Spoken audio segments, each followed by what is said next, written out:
Bueno, me parece que ahí está grabando, aunque no me sonó que dijera que está. Ah, ya entiendo qué pasó.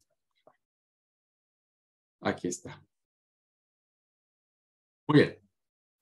Eh, Vamos a continuar y ahora sí vamos ya a empezar a sumergirnos a lo que significa la predicación expositiva y a ver un poco las bondades de lo que esto implica. ¿Ok? Voy a compartir la pantalla.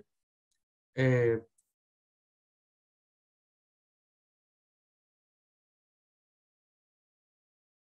Bien.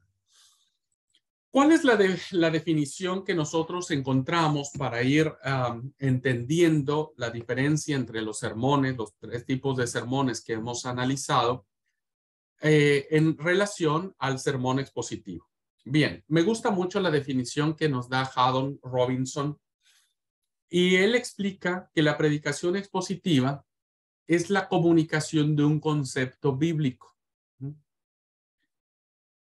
¿Por qué un concepto bíblico, hermanos? Miren, nosotros debemos entender que el texto sagrado fue escrito en unidades de pensamiento.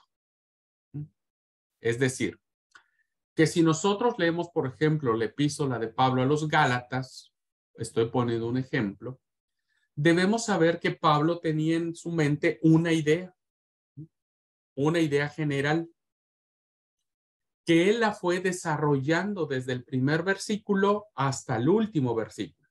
Ajá.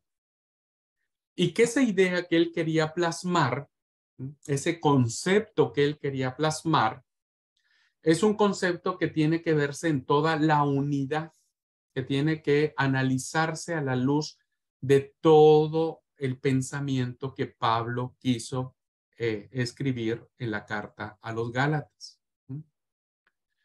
Entonces, la predicación expositiva lo que nos ayuda es a entender ese concepto que tuvo el autor bíblico de escribir tal texto que nosotros vamos a predicar. Por eso es importante la predicación expositiva. Entonces, dice, la predicación expositiva es la comunicación de un concepto bíblico, porque, insisto, hermanos, la Biblia fue escrita en unidades de pensamiento, derivado de y transmitido por medio de un estudio histórico, gramatical y literario de cierto pasaje en su contexto. ¿Cuál es la ventaja que nos permite a nosotros utilizar una porción más o menos extensa del texto bíblico, ¿no? Para que quede fijo, quede entendido, quede claro, quede grabado en el corazón de nuestros oyentes. Bueno, ese texto más o menos extenso debe tener un análisis, debe tener un trabajo que ahora en esta materia nosotros no lo vamos a tener, que es el trabajo exegético y hermenéutico del texto bíblico. Pero un texto, hermanos, cualquiera que sea, uno tiene que analizarlo desde preguntarse cuándo se escribió, por qué se escribió, qué significa esta palabra, ¿no? ¿Cuál es el género literario con el que se escribió? Ustedes van a llevar una materia que se llama Historia de la Biblia y sus traducciones, y se van a dar cuenta que el texto sagrado está elaborado o está escrito con géneros literarios. Y que el predicador tiene que tener muy claro esto, porque muchos predicadores tomamos un texto de manera literal, así tal cual dice. Y no nos damos cuenta que hay mucha prosa narrativa dentro del texto sagrado y mucha poesía, muchos símbolos, en fin. Entonces, el sermón expositivo nos va a permitir que ese pasaje más o menos extenso tengamos la oportunidad de describirlo de tal manera que nuestros oyentes estén concentrados en esa porción de la escritura y que les quede muy claro qué significa esa parte de la escritura, esa porción de la escritura. No es un versículo, No son varios versículos de la Biblia diseminados, es solamente una porción más o menos extensa del texto sagrado. Y entonces, ese texto que vamos a estudiar en su contexto, vamos a ver qué dice ese pasaje, vamos a buscar un comentario bíblico, el diccionario bíblico, etcétera, etcétera, ¿no? Lo vamos a poder trabajar mucho más y eso nos va a permitir que nuestros oyentes conozcan a mayor profundidad el texto bíblico. Si nosotros educamos a nuestros oyentes a profundizar y a conocer una porción más o menos extensa de la escritura, ya ganamos. Es mejor eso que dispersar muchas de las ideas en otro tipo de sermón. Pero esta es insisto, una bondad que tiene el sermón expositivo. Sigue diciendo esta definición que es el concepto bíblico que el Espíritu Santo aplica primero a la personalidad y experiencia del predicador. Porque en este tipo de sermón, hermanos, principalmente como son unidades de pensamiento, interpelan en primera instancia al predicador. ¿Por qué? Porque, insisto, si el autor bíblico, el escritor bíblico, escribió tal o cual idea, lo hizo porque nace de su propia circunstancia, nace de su propia experiencia. Entonces, cuando uno estudia el texto bíblico, uno aprende a escuchar al autor. Y cuando uno escucha al autor, entonces uno se hace empático, el predicador se hace empático, porque empieza uno a descubrir cosas. El sermón expositivo lo que nos hace es descubrir cosas del texto. Ya vamos a ver algunos ejemplos, pero nos ayuda a descubrir cosas que nos asombran. Entonces, eso mueve al predicador. El predicador se siente motivado por encontrar en este tipo de sermón material suficiente, ¿no es cierto?, para transmitirlo a sus oyentes, para compartirlo a sus oyentes de una manera ordenada, sistemática, efectiva y que pueda quedar en el pensamiento de los oyentes al menos el mayor tiempo posible. Bien, partiendo de esta definición, nosotros decimos, hermanos, que en el sermón, en cualquier tipo de sermón, pero me voy a referir al sermón expositivo, el predicador debe aprender a comunicar ideas, conceptos, porque eso es lo que le va a quedar en la mente de sus oyentes. Fíjense ustedes que si nosotros hablamos y hablamos y hablamos y hablamos en nuestros sermones y no tenemos claras las ideas principales que deseamos que nuestros oyentes recuerden al menos durante la semana o el próximo sábado o dentro de 15 días o dentro de un mes, estamos fallando en el sermón porque no estamos comunicando conceptos. Los conceptos de un pasaje no se entienden con analizar las palabras de manera separada, sino tiene que ser, hermanos, un análisis gramatical, ¿no? No se entiende solo con analizar las palabras de manera separada, sino en su conjunto. Y entonces, si nosotros no vemos toda la unidad del pensamiento del texto bíblico, pues no vamos a poder comunicar correctamente el concepto bíblico. Estaremos comunicando lo que nosotros pensamos que el texto dice y que a lo mejor no está diciendo lo que debe decir.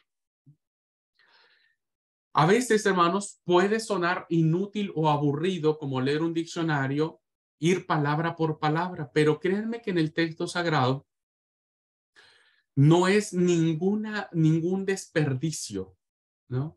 A veces explicar palabra por palabra, frase por frase, porque algo que tiene interesante el texto sagrado, hermanos, es que ninguna cosa de la que está escrito ahí está de balde, ¿no?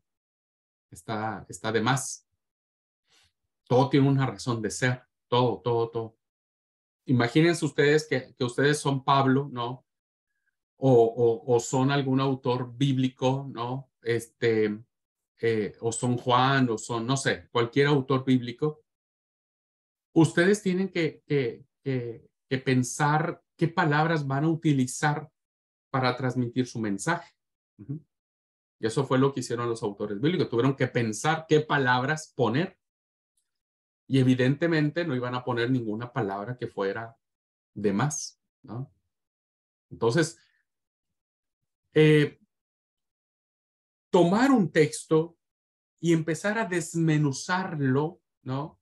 Empezar a desmenuzarlo, empezar a separarlos por partes y a ver parte por parte y ver que todas esas partes cuando se unen siguen formando la misma unidad de pensamiento. Eso es lo que va a suceder en nuestros oyentes.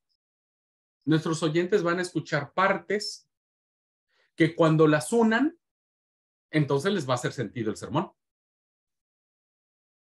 A diferencia cuando les damos muchas ideas muy dispersas, que cuando, si el predicador no tiene la habilidad de armar el rompecabezas perfectamente, cuando la iglesia quiera unir las partes, no le va a encontrar sentido, porque va a decir, a ver, me hablaste de la oración de Salomón y luego te metiste con la oración de Jesús y luego te fuiste a la oración de Jonás en el vientre del gran pez, no le hace sentido, no le cierra. Pero en el sermón expositivo, como esa unidad de pensamiento que nosotros vamos a tomar, la vamos a seccionar, la vamos a separar, la vamos a analizar palabra por palabra, cuando el oyente una las piezas, le va a encontrar sentido porque es la misma idea que tuvo el autor o el escritor sagrado para plasmar. Por eso, una de las ventajas que tiene este tipo de sermón, hermanos, es tratar de que el oyente quede con alguna enseñanza. Y no solamente vea el proceso de predicación como un punto más en el programa del director o en el programa de la iglesia. Una verdad bíblica le tiene que quedar grabada en su pensamiento. ¿Cómo lo logramos? Cuando analizamos el conjunto de la idea que tuvo el autor sagrado, el escritor sagrado, para transmitir esa enseñanza. Algo que tiene que ver con el tema, hermanos, del sermón expositivo, es que los conceptos que nosotros manejamos, al igual que los otros tipos de sermones, vienen producto de la misma porción de la escritura. Como ya les dije que esta estructura de esta porción, y voy a poner un ejemplo, solo para que no nos perdamos. A ver, todos conocemos, por ejemplo, la parábola del buen samaritano. ¿Ok? Entonces, la parábola del buen samaritano está en el Evangelio de Lucas. Ahora les digo Bueno, encontré este que es más rápido. El pasaje de Jesús y Zaqueo. ¿Ok? El pasaje, yo quiero predicar sobre la historia de Zaqueo, por ejemplo. Entonces yo tengo que analizar el capítulo 19 del versículo 1 al versículo 10. Ajá. Si yo elijo esta porción más o menos extensa de la escritura, me voy a dar cuenta, queridos hermanos, que esos versículos que yo elegí del versículo 1 al versículo 10 tienen una unidad de pensamiento. Están concatenados todos los elementos, todas las palabras, todas las frases que aparecen durante esos 10 versículos están unidos. Entonces yo no importa si yo los separo, porque cuando los empiece a predicar, se van a acomodar las piezas porque forman parte del mismo pensamiento. Entonces, supongamos que yo quiero hablar sobre Jesús y Zaqueo. No es un sermón textual porque no estoy usando un versículo. Estoy usando 10 versículos. No es un sermón temático porque yo no voy a elegir textos, no voy a citar otros textos en mi sermón para predicar. No voy a irme a Génesis, no voy a irme a Apocalipsis. Mi concentración como predicador será explicar esa unidad de pensamiento que aparece en el Evangelio de Lucas sobre la experiencia de Jesús y Zaqueo. Ese va a ser mi punto. Yo no me voy a mover de ahí. La iglesia va a escuchar de Jesús, de Zaqueo, de Jericó, de que si debo algo, lo repongo y la salvación ha venido a esta casa porque es hijo de Abraham, porque el Hijo del Hombre vino a salvar a lo que se había perdido. En fin, yo no me voy a mover de ese punto. Entonces, yo quiero que mis oyentes, la iglesia, la congregación o a quien le voy a predicar, salga teniendo muy claro qué tuvo que ver Zaqueo con Jesús. Eso es lo que quiero que aprendan. Eso es lo que quiero que aprendan. Y me voy a encargar de explicar esta historia. Por eso en la diapositiva que ustedes tienen dice, el concepto viene del mismo texto. Es decir, el predicador va a acercar la silla al lugar donde se sentó el escritor sagrado y va a encontrar el camino del mundo de las escrituras para entender su mensaje. Yo me voy a sentar en mi escritorio, donde sea, voy a abrir mi Biblia, voy a leer Lucas 19 del 1 al 10, voy a respirar el texto, voy a ver qué ideas del mismo texto voy a predicar, ¿no? Voy a predicar, y de eso voy a hablar, solamente de eso. Entonces, ¿qué es lo que va a suceder, hermanos? Miren, esto es como la comida, ¿no es cierto? Cuando nos dan todo, hermanos, y queremos comer todo, terminamos indigestos. Pero si nos dan un lindo platillo, bien balanceado, ¿no? Nos va a hacer mucho más provecho. Entonces, a veces los predicadores pensamos que dándole muchos textos a la iglesia los va a alimentar, y la verdad es que no, hermanos. Porque cada texto tiene su propia explicación. Cada texto, cada versículo que ustedes elijan, tiene su propia impronta, tiene su propia unidad de pensamiento. Entonces, para no cometer ese error, yo lo que hago es elegir una porción de la escritura, ¿no es cierto? Y con esa porción no me voy a mover. Voy a hablar sobre Jericó, voy a hablar sobre el pequeñito Zaqueo, y voy a sacar las ideas principales que el mismo texto me va a dar a mí. Entonces yo quiero que la iglesia sepa, ¿no? ¿Qué fue lo que sintió? Esto pone un ejemplo. ¿Qué es lo que sintió Zaqueo cuando Jesús detiene el paso y lo mira y le dice, baja? Yo voy a predicar sobre eso. ¿Qué sintió Zaqueo? ¿Cuánto le costó subir a ese árbol, ¿no? Y lo emocionante que debe haber sido para él que el Hijo de Dios haya detenido su paso en medio de toda la multitud, se haya fijado en él y le diga, baja porque voy a ir a tu casa, ¿no? Eso voy a predicar. Y entonces en la aplicación, que ya después les voy a explicar qué significa eso, en la aplicación yo les voy a decir, hermanos, qué bendición que nosotros, ¿no? Pensamos que por el esfuerzo de alcanzar nuestra salvación, nos damos cuenta que no tiene ningún mérito porque Jesús no se fija en nosotros porque si somos buenos o porque si somos malos, como lo fue Zaqueo. Jesús nos ha mirado a nosotros, nos ha mirado con misericordia y ha entrado en nuestra casa. Pues yo ya tengo una aplicación ahí. La iglesia no va a saber de Salomón, no va a escuchar de Abraham, no va a escuchar de Pablo, no va a escuchar de nadie más, va a escuchar solo y absolutamente de ese texto. Muy bien.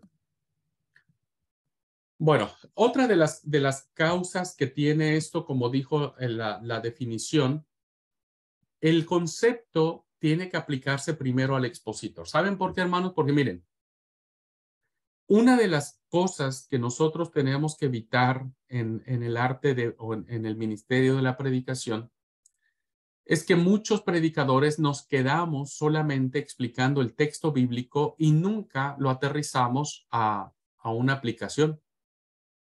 Entonces yo me puedo pasar mucho tiempo hablando, bueno, les voy a hablar de Jericó. Bueno, sí, miren, hermanos, Jericó era una ciudad que estaba entre la Galilea y Jerusalén, porque Jericó era una ciudad que tenía muchos habitantes y entonces me puedo pasar 10 minutos hablando de la geografía de Jericó y de todo lo que ustedes gusten y manden. Eso es fundamental porque es parte de nuestra exégesis o de saber el texto que vamos a explicar. Pero eso no me ayuda para dejar una verdad o una aplicación. Entonces, ¿cuál es la mejor forma que tenemos cuando nos planteamos este tipo de sermones? Cuando lo empezamos a poner en nuestras vidas, ¿no? Cuando lo empezamos a aplicar. Si vos lees el pasaje de Jesús y Zaqueo, ¿qué tanto te identificas con Zaqueo? ¿Qué tanto te identificas con él, ¿no? ¿De qué manera la experiencia de Zaqueo es tu propia experiencia como predicador? Entonces, a partir de ahí, empiezas a tener muchas ideas, porque entonces cuando vos te levantas a predicar, ¿no? Lo haces desde tu propia experiencia. Por eso, la verdad debe aplicarse a la personalidad y a la experiencia del predicador. Esto pone el trato de Dios con el predicador en el centro mismo del proceso. El auditorio no escucha el sermón, el auditorio nos escucha a nosotros, ¿no? Y lo que tiene el sermón expositivo es que al conocer a profundidad el texto, nos vamos identificando con el texto. Vamos respirándolo y vamos viendo y decir, a la pucha, che, que yo no había visto esta parte. ¿Por qué dijo el Señor esto? ¿Por qué el autor escribió aquello? ¿Qué me dice a mí? ¿Qué me plantea? ¿Qué desafíos personalmente me da? Entonces, esa reflexión, viste, cuando uno empieza a profundizar sobre el texto, te da a ti, incluso te empieza y te ayuda a empezar a armar tu sermón. Y empieza a decir, mira, esto yo no lo había visto y esto me gustaría compartir con la iglesia. Y lo anotas como idea, ¿no? Lo anotas. Esto me llamó la atención. Dice este pasaje que la gente le impedía, Zaqueo procuraba ver a Jesús, pero no podía por causa de la multitud. La gente se lo impedía porque era pequeñito, ¿no? Entonces, cuando yo empiezo a respirar el texto y me detengo en ese pasaje, en esa parte, yo me empiezo a imaginar la escena, ¿no? Empiezo a ver mucha gente de todos tamaños, altos, bajos, gorditos, flaquitos, hombres, mujeres, todos queriendo conocer a Jesús. Veo a un pequeñito allí, ¿no es cierto? Un peticito que se mueve entre la multitud, ¿no? Y, y seguramente tiene mucho esfuerzo para ver a Jesús. Dice el texto que no podía por causa de su estatura. Entonces, ¿qué le motivó a subirse a ese árbol, no? Y a veces ¿qué me motiva para buscar a Jesús? Ah, Me doy cuenta que a veces, hermanos, yo no hago mucho esfuerzo para buscar a Jesús. Yo quiero encontrar a Jesús ahí, viste, a la puerta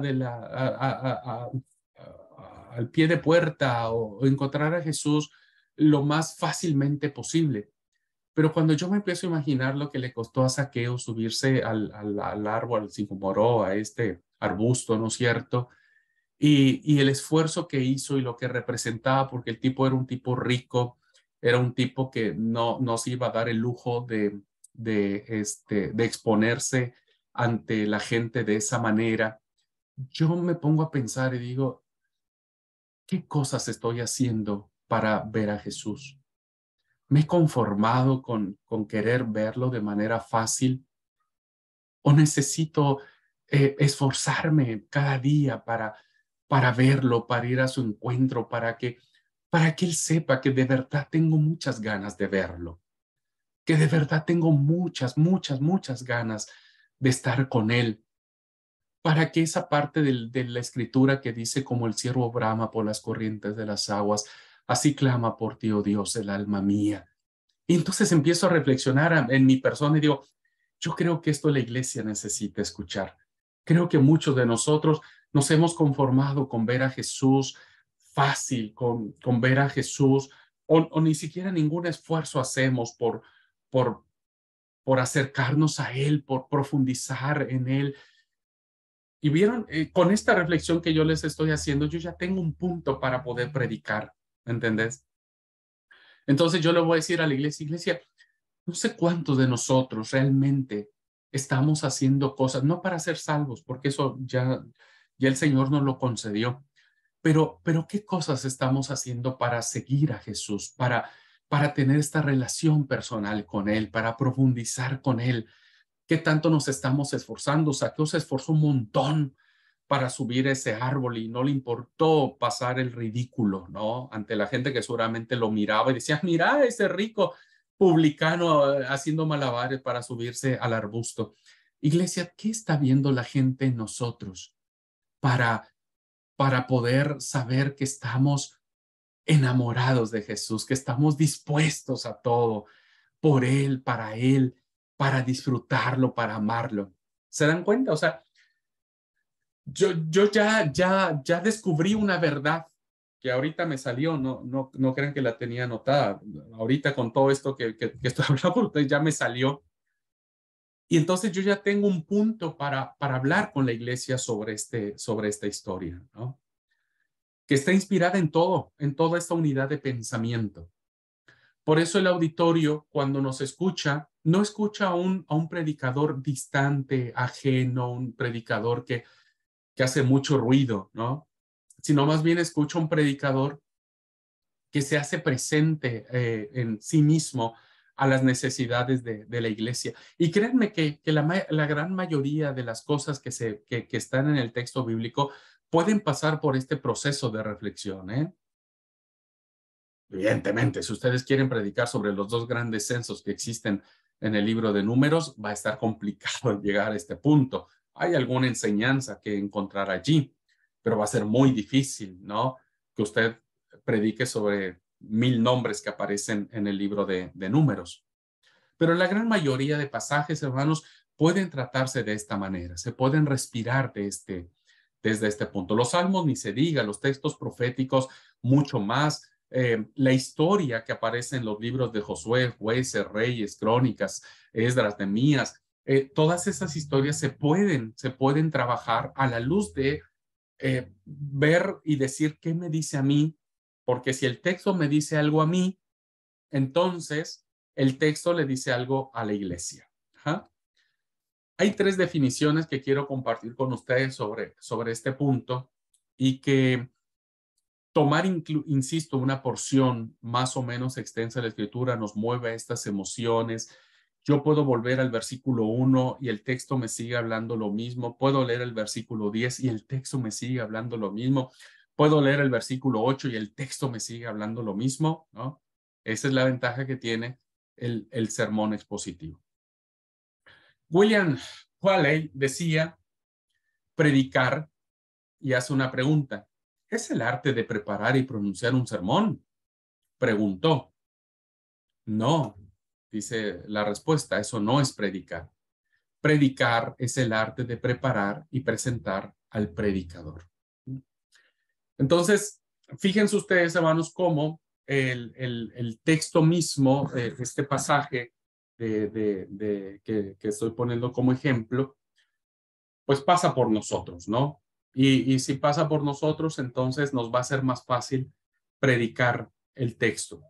Si yo tuviera que elegir el texto de primera de Timoteo, que puse como ejemplo, como texto, como sermón textual, yo abarcaría más versículos de ese pasaje y lo convertiría en un sermón expositivo.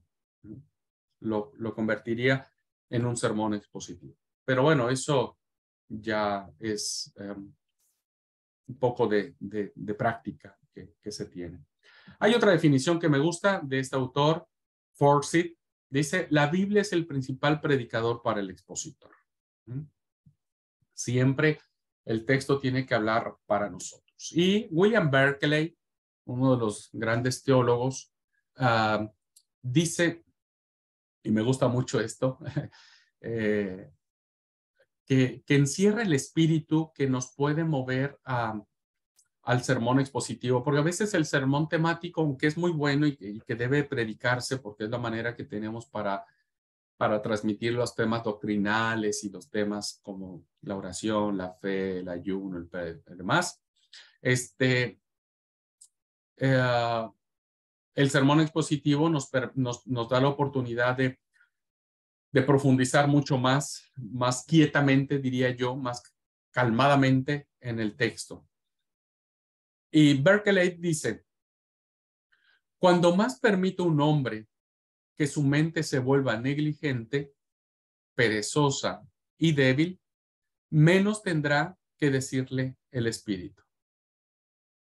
La verdadera predicación ocurre cuando un corazón amoroso y una mente disciplinada se ponen a disposición del Espíritu Santo.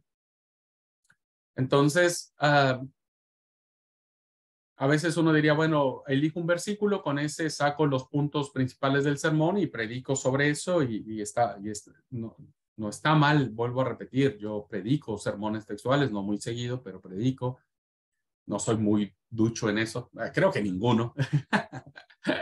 Trato ahí de encontrar un poco en el expositivo, ¿no es cierto? Pero lo que entiendo, hermanos, que en este sermón nos ayuda a que nuestra mente pueda ser muy disciplinada, muy disciplinada. Y entonces, bueno, en opinión de William Berkeley, el sermón puede ser mucho más productivo para el predicador. Bueno, y finalmente, este concepto que nosotros, insisto, hermanos, viene del mismo texto sagrado, de la idea que tenía el autor para escribir tal o cual cosa que nosotros queremos predicar. Después de que ese concepto tiene que armarse, tiene que vivirse, ¿no? Tiene que pasar por el proceso del predicador, finalmente debe llegar a una aplicación, ¿no? Tiene que llegar al corazón de los oyentes. Y entonces, en este punto, el predicador debe pensar tres cosas. Primero, como exegeta, es decir, va a tener que aprender a discernir, interpretar, conocer a profundidad el texto sagrado. Ese es un gran desafío. Porque, insisto, cuando un predicador nos da 20 versículos en un sermón, o 10 versículos, o 5 versículos, evidentemente todos esos textos que el predicador nos está dando deben haber venido ya de un profundo estudio. Y si yo tengo que explicar un versículo, un pasaje, ya me llevo mucho tiempo para explicarlo, ¿no? Entonces es mejor aprovechar ese tiempo explicando uno solo, una unidad de pensamiento, pero es un desafío el poder discernir lo que dice la palabra. Quédense tranquilos, bendecimos a Dios porque ustedes están en este seminario, no por el seminario en sí mismo, sino porque a través de todas las clases, de todo lo que ustedes aprendan, les será mucho más fácil empezar a discernir qué dice el texto sagrado, ¿no?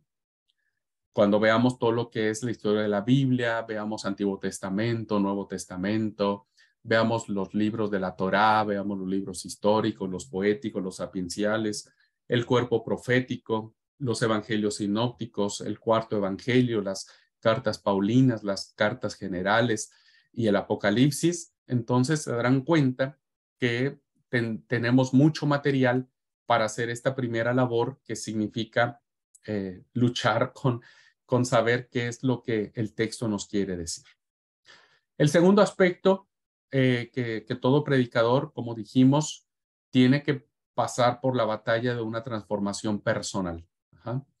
Esto lo platiqué en la diapositiva anterior, lo he platicado en todo momento. Si la palabra transforma al predicador, es más fácil que esa palabra impacte a la vida de sus oyentes. Y lo tercero que el predicador tiene que tomar en cuenta es reflexionar en lo que Dios quiere decirle a su congregación. Como esta historia de Jesús y Zaqueo que sucedió hace mínimo más de 2000 años, ¿no? Y que evidentemente hoy no hay cobradores de impuestos, ¿no? Y que evidentemente hoy no vivimos en Jericó, y que evidentemente ninguno de nosotros es petizo, bueno, algunos sí son petizos, y que evidentemente ninguno de nosotros ahora nos se va a subir a un sicomoro para ver a Jesús, ¿no?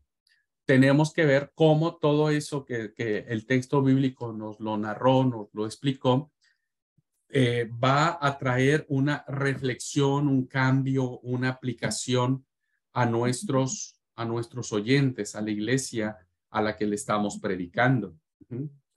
Que en última instancia, ese es el verdadero punto o la verdadera idea de, de, de predicar, que la iglesia nos escuche, que la iglesia aprenda, que la iglesia discierna la palabra y que la iglesia en consecuencia responda a la palabra cambiando su vida, transformando.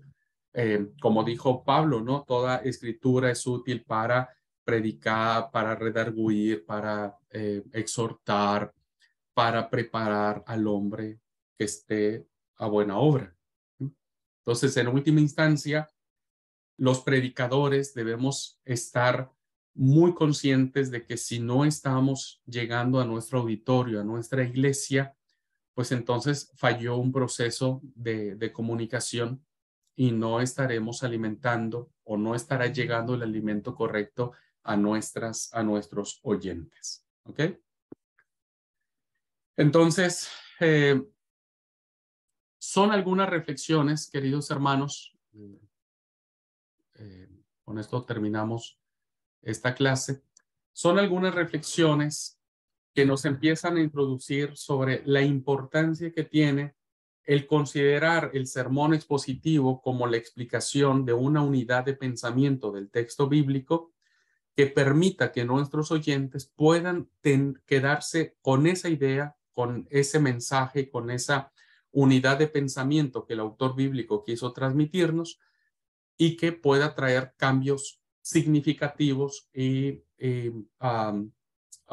transformadores en la vida de la iglesia.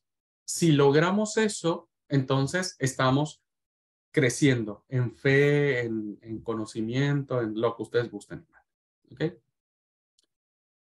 Muy bien. Preguntas, hermanos. No sé si me di a entender. Ya terminaron que les predique yo. Bendito Dios que la materia es predicación. Gracias a Dios. ¿Alguna pregunta? ¿Algún comentario? ¿Algo que quieran aportar? Sí, Yami.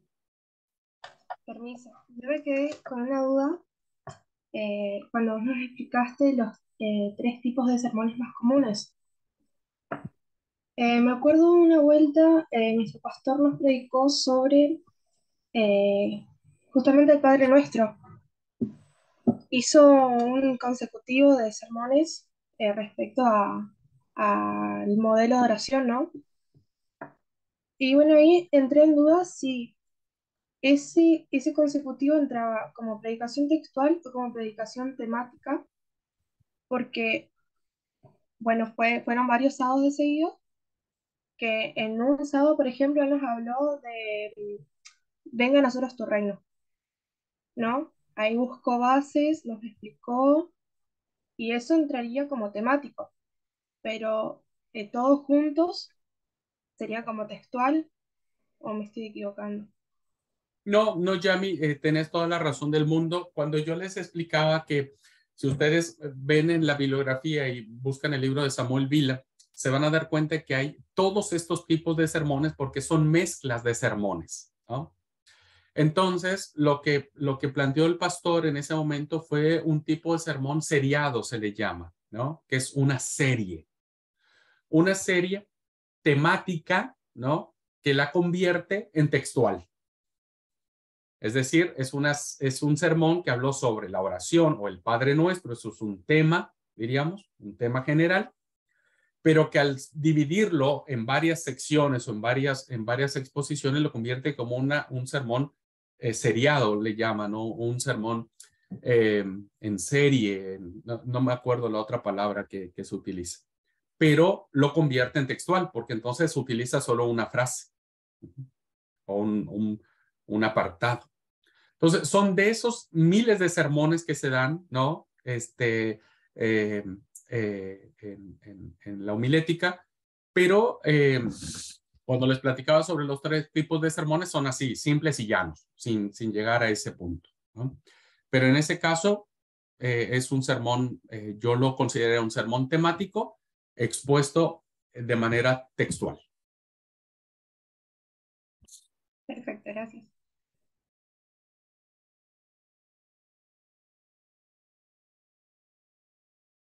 Predicar es un mundo. Adelante, Pastor Manuel. Buenas tardes, Paz. Disculpen que entré un poquito tarde con un llamado. No, me gustó realmente y lo considero como algo importante para mi vida, ¿no? Dice que la verdad debe aplicarse a la personalidad y a la experiencia del predicador, ¿no? Y me hizo pensar, a veces escucho un predicador y me pongo a pensar, digo, justo quién lo dijo, ¿no? Digo, Sí. qué fuerte que es, eh, como dicen a veces en consejería familiar, ¿no? Que de pronto eh, no hace falta que hable porque los hechos ya dicen mucho, ¿no? No, digo, y u- pensé en esta palabra, creo que al predicar deberíamos ser congruentes, ¿no? Debería haber, ya debería haber esa conversión suficiente para que el mensaje tenga esa autoridad al momento de llegar, ¿no? Me gustó mucho y también he experimentado algunos predicadores que, no sé si ahí me equivoco o no, pero no cierran el mensaje con una aplicación. Tal vez lo estaremos viendo más adelante. Si eso tiene que ver con el miedo de arriesgarnos, de decir algo que nosotros no haríamos, o con qué tiene que ver, porque lucho mucho con eso. No es el lugar para hacer catarsis, ¿no? No, pero tenés razón, querido amigo. En el primero ya circulaba un dicho en los tiempos de Jesús que decía, médico, cúrate a ti mismo. ¿Viste? Cuando uno escucha a un predicador y uno dice, hermano del alma, médico, cúrate a ti mismo. Suele pasar, Dios nos libre de nosotros. Insisto, jamás lo hago en tono de criticar a nadie, pero es algo que no debería suceder porque tiene que pasar por un proceso de transformación de cada uno de nosotros. Ahora, efectivamente, lo que yo les quiero enseñar es cómo hacer un bosquejo homilético en un sermón expositivo. Y entre otras cosas que ustedes se van a dar cuenta es que la aplicación es la parte más importante del sermón. Porque el predicador en este tipo de sermones, en cualquiera, voy a hablar en términos generales, el predicador se convierte en un constructor de puentes. Es decir, el predicador forma un puente entre el mundo bíblico, el mundo de la Biblia, el mundo que pasó allá con Noé, con Abraham, con todo, y tiene que construir un puente para que eso que pasó en el mundo de la Biblia pase en el mundo de hoy. Entonces, lo que yo decía, bien decía Manuel, muchos predicadores quedan en el mundo de la Biblia, hacen tanta exégesis del mundo de la Biblia, ¿viste? Que entonces nos traen tanta información del mundo bíblico que utilizan 5 minutos para una aplicación o a veces ni aplicación llegamos a tener. Puede pasar 2 cosas, ¿no? Una es porque no sepamos hacer aplicaciones, no las sepamos llevar a cabo, ¿no es cierto? Plasmarlas, escribirlas, sacarlas. ¿Cómo saco una aplicación de lo que pasó en el diluvio, ¿no? Hoy no tengo arca, no tengo animales. Bueno, sí hay, pero no hay eso. ¿Cómo sacarlo? Tiene su chiste, tiene su técnica, diríamos, ¿no? Pero lo que más sucede es que el predicador, al no sentirse confiado en que está predicando en el poder del Espíritu Santo y porque vive una vida transformada y porque tiene que ser honesto con la iglesia, no se anima a decir algo que él no está dispuesto a hacer. Entonces, esa es una deshonestidad del predicador. Es como decir, bueno, hagan lo que yo digo, pero no lo que yo hago, ¿no? Más o menos así. O sea, hagan lo que yo digo, pero no hagan lo que yo hago. No, eso no empata con un predicador bíblico. El predicador, ya lo voy a explicar en otras clases, el predicador tiene que subirse con la honestidad de decir, hermanos, reconozco que estoy en proceso de construcción. No vengo aquí como el fariseo, sino vengo aquí como el publicano, que al igual que ustedes busca la gracia de Dios. Y estoy consciente de que esto también ha tocado mi vida y por eso quiero compartirlo con ustedes. Hay una honestidad. Entonces, cuando el auditorio escucha la honestidad del predicador, hay empatía. El auditorio dice, como dijo Pablo, de todos los pecadores yo soy el primero, ¿no? Entonces, eso es muy interesante en el tema de la aplicación. Y ya lo vamos a ver. Vamos a armar todo un bosquejo homilético del sermón. Una pregunta más. Por ahí el hecho de cómo enseñar algo que nosotros no hayamos experimentado. Por ejemplo, si nos piden que prediquemos sobre el matrimonio, sobre los hijos, algo por el estilo, y no tenemos esa experiencia, ¿cómo nos basamos en ese? Es una excelentísima pregunta, mi querido Aarón, muy, muy buena. Si Manuel, Marianela, Yami me quieren ayudar a responder, con todo gusto. Yo tendría dos observaciones. La primera es lo que dijo en una historia de Mahatma Gandhi. Un día Gandhi fue una mamá con su hijo a decirle, Gandhi, por favor, yo quiero que le digas, ustedes saben que Gandhi, ¿quién era Gandhi? Era un tipazo, un referente, ¿no? Entonces una mamá fue con el hijo y le dijo, Gandhi, yo quiero que por favor le digas a mi hijo que no coma mucha azúcar, porque mi hijo constantemente come muchas cosas con azúcar y yo sé que eso le hace daño, yo sé que eso le hace mal. Así que por favor yo quiero que le digas que no lo haga porque te va a hacer caso a vos. Y Gandhi le dijo, ok, vente la próxima semana. Y la mujer dijo, ¿cómo que vente la próxima semana? Decile al hijo que no comas. No, venite la próxima semana y charlamos. Bueno, pasó, ¿viste? Llega la semana y Gandhi le dice al chico, vení, no comas azúcar. No comas azúcar. Y la mamá se queda así como diciendo, che, eso pudiste haberle dicho la semana pasada, ¿no? ¿Por qué me hiciste venir una semana después? Y Gandhi, con toda la sabiduría del mundo, le dice, porque yo hace una semana comía mucho azúcar. Yo no podía decirle al chico no comas azúcar cuando yo estaba comiendo mucho azúcar. Entonces, esta semana yo dejé de comer azúcar y entonces tengo la autoridad de decirle al chico no comas azúcar. ¿Qué quiero decir con esto? Quiero decir que si hay temas que nosotros no dominamos, que no ha habido una plena certeza y transformación en nuestra vida, yo recomiendo no predicarlo. Primero hay que vivir el proceso de transformación, hay que experimentar ese proceso de transformación, ¿no? Hay muchas personas que se animan a eso, ¿no? Cuando saben que hay cosas que por sus hechos no les van a ayudar. La gente va a ver que está comiendo azúcar, ¿no?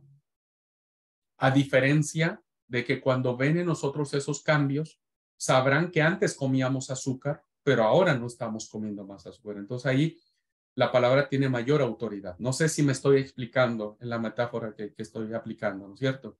Entonces, cuando haya algo que sabes que no está tratado en tu vida, métete al secreto del Señor, pedile que revele a tu corazón lo que haya que cambiar, lee la palabra y cuando ese proceso de transformación sea evidente, entonces lo vas a poder predicar con todo poder y con toda autoridad. Y la segunda observación que tengo es que sí, a veces nos preguntan que hablemos sobre temas que no sabemos, ¿no es cierto? Bueno, ahí también hay que ser muy honestos para saber nuestras limitaciones, ¿no? A veces a mí me invitan a dar charlas para hijos. Yo no tengo hijos. No sabría, ¿no? Lo que yo puedo decir es lo que he leído, la pastoral que yo he tenido con los chicos o con los padres, pero hasta ahí. Entonces, yo tengo que reconocer mis límites y decir, bueno, hermanos, yo puedo decir solamente esto, lo que he leído en los libros o lo que yo he visto. No tengo la experiencia, ¿cierto? Pero eso no me descalificaría a mí para predicar sobre esos temas. No me descalificaría. Solamente respetaría mis límites. No empezaría a hablar, no, ustedes tienen que hacer con sus hijos así. Porque si yo tuviera hijos, yo a mi hijo le diría, ¿sabe qué, gurisito? Vos ni te meta, porque mira que te voy a... Y va a decir el papá, vos no tenés hijos, chamigo, pero una vez que tengas te das cuenta que no están así. Es cierto. Entonces uno no puede extralimitarse y pasar aquellas cosas que uno no tiene la experiencia en ese sentido. Entonces ahí uno es muy honesto, ¿no? Pero no nos descalifica. Yo como pastor, claro que puedo hablar sobre el tema de los hijos. Si tenemos que hablar sobre el tema de la viudez o de adultos mayores, o si alguien tiene algún problema de adicción, pues yo no fumo, ¿no? Pero tengo una palabra, debo tener una palabra para decirle a las personas, ¿me entendés? Pero siempre manejando el respeto de nuestros límites, siempre. Porque cuando la gente ve que nosotros nos pasamos, perdónenme la expresión, pero cuando nos pasamos de listos, ahí ya la gente ya no nos escucha más. ¿No? Yo siempre he apostado por la honestidad, más que por otra cosa. Si alguien más quiere comentar, abundar sobre la pregunta de Aarón, que me parece muy interesante, por favor, siéntanse en libertad. ¿O alguna otra pregunta o comentario? ¿Yami? De vuelta. Sí, pues aprovechemos que ahora somos poquitos. Bueno, va un poco de la mano con lo que preguntó Aarón sobre el tema de los límites. Por ejemplo, si yo quiero predicar sobre la vida de Job, Job fue para mí un modelo de siervo, un modelo de hijo de Dios, pero si a la altura de vida en la que estoy yo, no me encuentro igual que Job, por ejemplo. Sé que me falta un montón para ser como Job. Sería errado predicar sobre la vida de Job si yo no vivo como él. No, creo que no, Yami. Creo que no, porque manejándonos en estos límites de la honestidad, cuando vos armes tu sermón, vos tenés que poner tus propios límites. Porque si querés, en este ejemplo que estás teniendo, hablar sobre la vida de Job, vos no vas a poder hablar en un sermón todo lo que tiene que ver con Job. Eso sería imposible, prácticamente, ¿no? Entonces, cuando vos manejes y vayas armando tu sermón, te vas a dar cuenta de qué cosas de la vida de Job pueden ser empáticas contigo, que pueden ser muy flexibles contigo, que pueden ser muy identificables contigo, ¿no? Entonces, eso lo vas a plasmar en tu sermón. Y habrá cosas que tal vez vos no entiendas de la vida de Job y entonces lo manifiestes como algo que tal vez tus oyentes sí se identifiquen con eso. No tú, pero sí tus oyentes. Porque hay personas que pueden ser como Job o estén viviendo lo de Job, ¿no? Tal vez vos no has pasado las desgracias que Job pasó. No has tenido eso de que se te mueran toda tu familia de un golpe, no has tenido de que tienes una enfermedad incurable, no tienes todo eso. Pero quizás muchos de tu auditorio sí tienen momentos de esa naturaleza. Entonces ahí hay que darles una palabra de aliento, una palabra de decir, hermano, yo no he vivido eso, pero quien lo esté viviendo, quiero decirle que tenga la fe que tuvo Job y se aferra al Señor y que confíe en él. ¿Me entendés? Entonces ahí ya estás abarcando algo que tal vez tú no lo estás viviendo, pero tus oyentes sí lo están viviendo y le estás dando una palabra también a ellos.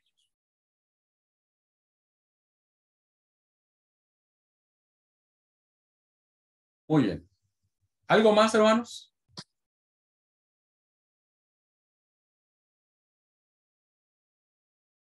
Bueno, si no hay nada más, les agradezco un montonal.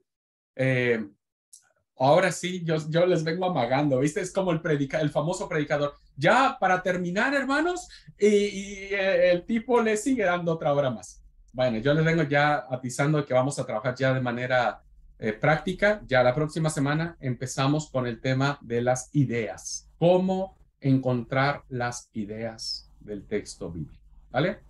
Bueno, Dios los bendiga. Que tengan linda noche. Gracias por su atención. Bendiciones. Bendiciones. Gracias.